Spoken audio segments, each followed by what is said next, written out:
We rolled out the Affordable Care Act. It is intact. It's beautiful. It's beautiful. Frank Luntz, what do you think of that? I've heard it described in many different ways. The word beautiful isn't one of them. In fact, I've heard more four-letter words that would be fired from your air if I used them.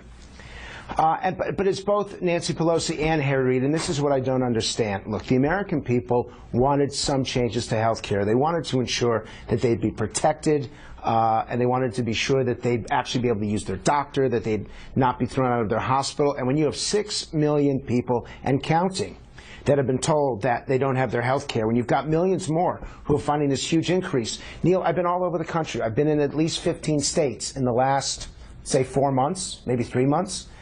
I don't find anyone calling it beautiful. What I find is people more anxious, more stressed out, that healthcare is more expensive and it is less available. And I just don't think that the former speaker is listening, and I don't think that the Senate Majority Leader gets it. I wonder, too, whether it boomerangs on you when you try to convince it's better than you think. And you've always reminded me when it comes to sentiment surveys and the like, if people aren't buying that and they're not seeing it, best not to even say it, right?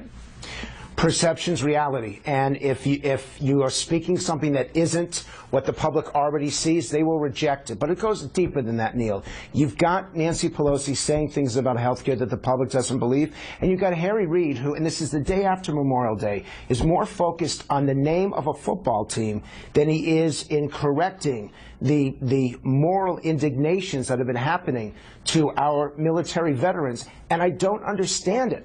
I don't understand. We're only 5 months away from the election, and you've got the Democratic leadership involved in things that the public doesn't care about. Fix the VA. Bring our taxes down. Restore accountability to Washington.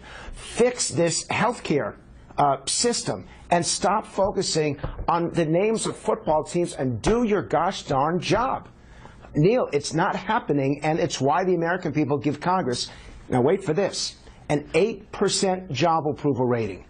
Gaddafi had a 15% job approval rating, and those are among the people who killed him.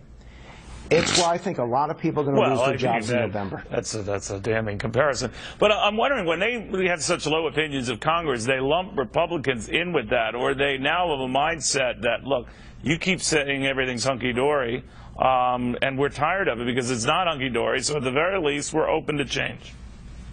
Well, the only thing that the public dislikes more than Republicans are Democrats. So make no mistake, this is not an endorsement of the GOP. Right. This is not an endorsement of the House. This is a rejection of the incumbents. It's a rejection of politics as usual. And the VA, the segment that you did before mine here, is such a perfect epitome of what's wrong with Washington, that on Memorial Day weekend, you're more focused on sports than you are about defending and respecting our American heroes. It's a disgrace. Neil, it's just a disgrace.